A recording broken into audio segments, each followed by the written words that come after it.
that whole experience, like you said, that's some deep thing. You know, rape, that's deep. You know what I'm saying? I'm tell you something right now. It's common. It is That's common. Crazy. That's crazy.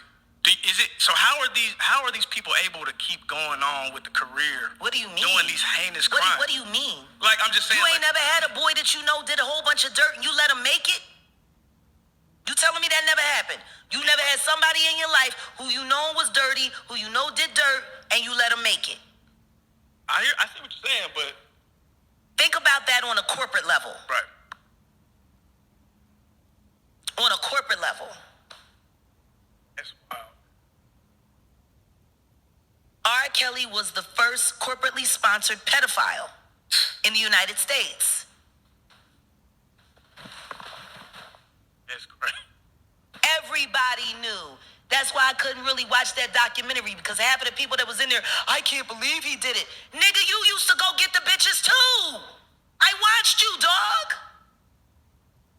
I watched y'all make these deals. Don't nobody want to talk about Aaliyah.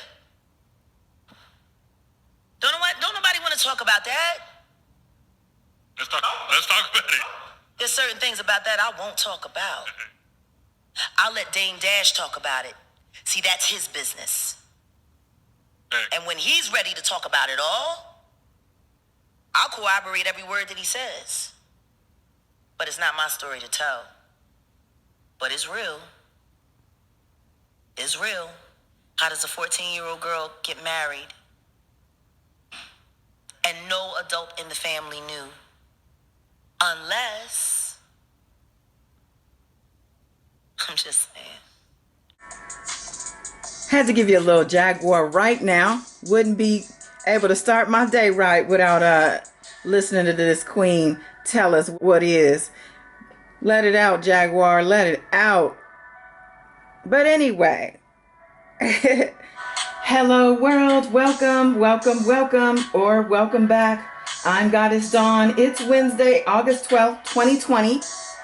And I'm back with yet another R. Kelly case update.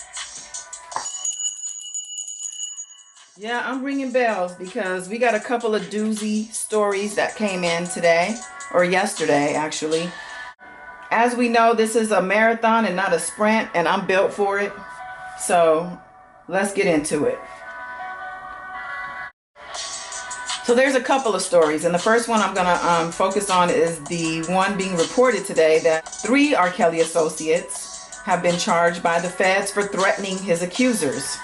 I've been saying this was coming for the longest time. So I'm going to ring the bell a couple more times in honor of myself.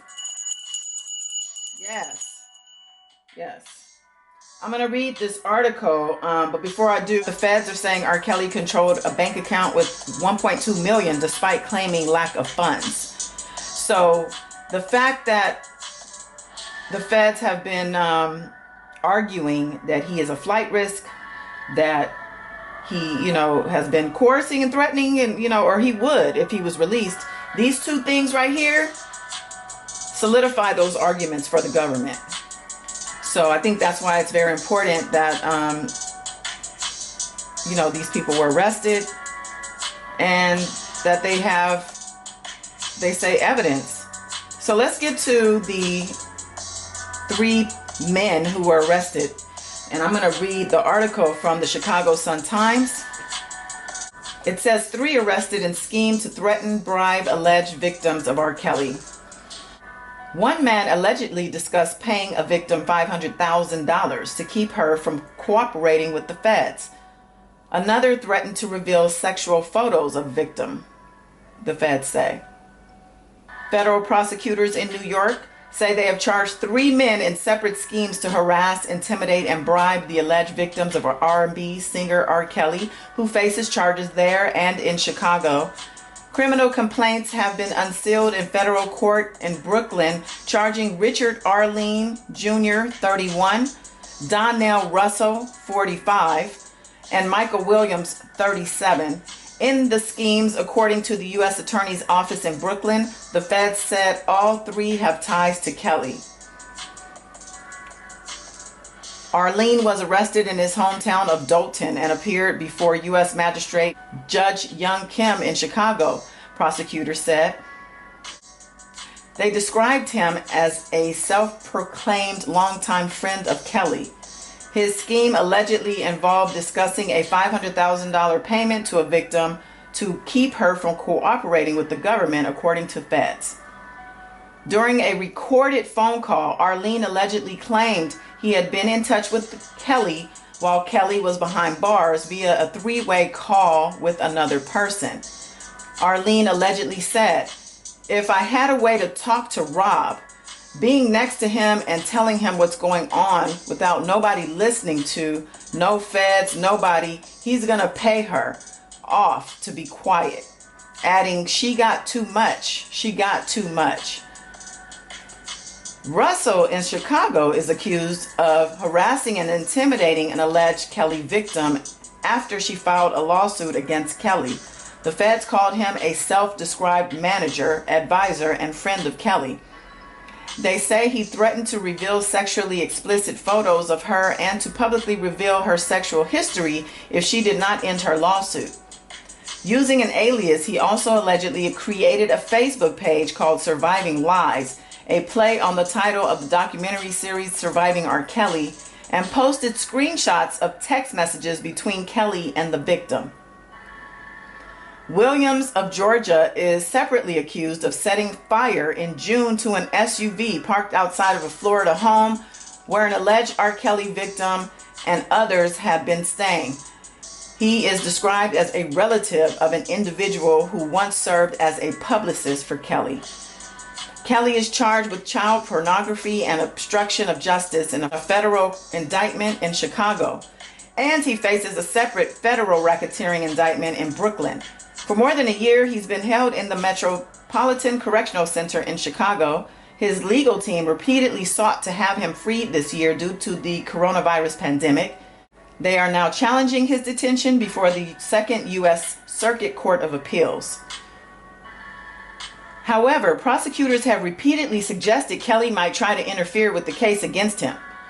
Earlier this year, they said a prison staff member gave Kelly permission to use a telephone to contact a third party, a call that was not recorded and obviously circumvented to protocols in place to ensure monitoring of the defendant's communications. Kelly's lawyers have said simply he has no means or method by which to engage in any obstructive conduct. This is a developing story. Check back for more details. So there you have it. 3 men, Arlene Jr., 31, Donnell Russell, or Don Russell as we know him, 45, and Michael Williams, 37, have been charged in separate schemes to harass, intimidate, and bribe the alleged victims of the R&B singer. There you have it. That would be called obstruction, and I think this would fall under the RICO Act. Now we can stop saying that RICO is more than just one man. All right. So the other story that looks like it came out yesterday, August 11th, this is also from the Chicago Sun-Times. It says feds say R. Kelly controlled bank account with $1.2 million despite claiming lack of funds. Investigators wound up finding bank records belonging to one of R. Kelly's attorneys. We talked about this, I think last week, where Greenberg was pissed off after finding out that the government had gone ahead and secured some bank information earlier this year from one of R. Kelly's New York attorneys, as well as a prominent Chicago law firm. They combed through those records for transactions. So now we have an actual report here. The article continues to say, but the singer's legal team says the feds went on a harassing fishing expedition. Federal prosecutors say a bank account controlled by R&B singer R. Kelly received at least $1.2 million last year and was created shortly after the singer was charged with sex crimes in Cook County Circuit Court. Now, this wouldn't be one of those defense fund accounts, would it? Okay. They also say Kelly opened up the bank account in the name of a nominee, and in recorded jail calls, the singer appears to have directed people to contact that person to receive payments indirectly from Kelly. That, in part, is what prosecutors say investigators were looking into when they unexpectedly wound up with bank records belonging to an attorney representing Kelly in federal court in Brooklyn. Kelly's defense team accused the feds last month of an unreasonable, intimidating, and harassing fishing expedition into the records of Mr. Kelly's current counsel. They did so after discovering federal prosecutors had obtained bank records from Kelly's attorneys and a law firm that once represented Kelly, records show. Kelly is accused in federal court in Chicago of child pornography and obstruction of justice, while a separate federal indictment in Brooklyn accuses him of racketeering. Though Kelly is set to go to trial in both districts this fall, it is unclear whether either case will go forward. And they're saying that to say that prosecutors have sought to delay the trial, not to say that anything is going to be dropped. I want to clarify that. And the article goes on. Meanwhile, Kelly has spent more than a year in federal custody at the Metropolitan Correctional Center in Chicago, and he has 4 months argued he should be set free amid the coronavirus pandemic. His lawyers are now challenging his detention in the Second U.S. Circuit of Appeals. In making their argument that he should go free, Kelly's lawyers have said the singer does not have the money needed to flee. But Assistant U.S. Attorney Angel Kroll wrote in a court filing Tuesday that bank records obtained by government investigators refute that notion. So right here, the government is really just compounding evidence, piling it on to make sure that it is understood that whatever these attorneys are saying about his current financial status, his ability to get in touch with people in order to obstruct justice, that people are actually working on his behalf, that there is money in bank accounts that he is directing payments out of. And there's a lot of happenings happening behind those jail bars that shouldn't be happening. And that is why he is still in jail with no bail. And this is important and critical because he is attempting to appeal in the U.S. Second District of Appeals. And this information coming forward and these new filings will, I think, seal the deal for his detention. So this article goes on. Kroll wrote that Kelly last year opened a bank account in the name of an individual who also incorporated a business called Some Brother Love LLC in March 2019. The next month, she said, Kelly assigned his music royalties to the company, and Kelly's royalties began to flow into its account. It does not appear that Kelly received consideration in return for assigning his rights to the royalty payments, Kroll wrote. Investigators subpoenaed records for the account, she wrote, to determine how the money was being used. Specifically, investigators wanted to know if the money was being used for bribes or if the money is being diverted to help Kelly avoid financial penalties. Now, you guys remember, Andrea Kelly is supposed to be getting that royalty money, right? And looks like he has been skirting around that. It says the account received at least $1.2 million in 2019, Kroll wrote. When investigators sought more records to help them trace payments from the account to the identified recipients, they discovered that one recipient was an attorney for R. Kelly. Womp, womp, womp. A prior filing from Kelly's legal team shows an attorney representing Kelly received $2,500 for Some Brother Love in May 2019 for representation in a civil case.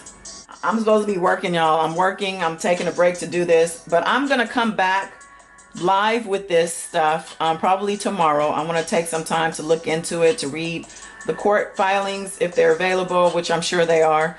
And I'm going to come back live so we can further discuss this. This is yet another break in this case as far as I'm concerned. Yes. Keeping our foot on this neck and, just making sure that the truth continues to prevail. We want to make sure that all the information comes out and all the details are coming out to let us know that they do have a strong case despite what people are saying. And, there's still people even on Twitter now saying they don't have nothing. This is why they don't have nothing. Now, how does that even make sense? And I don't know if you're aware that the government has also said they have 50 plus witnesses to bring to the stand. So there is not anyone who is aware of any of the facts of this case who can state with confidence that there is no evidence, that they don't have anything on him, that them holding him is just injustice and violating the Sixth Amendment. This man has mountains of evidence piled on top of him, and looks like he ain't going nowhere no time soon. I think I'm going to leave it here for now. But yeah, it's going down. It's going down. And like I said, it's a marathon and not a sprint. So we're going to be, continuing to stay up on these stories and keeping the updates coming. I appreciate you as always. If you haven't done so, go ahead and subscribe, like, and comment. Let me know you stopped by. Let me know your thoughts. Until next time, peace.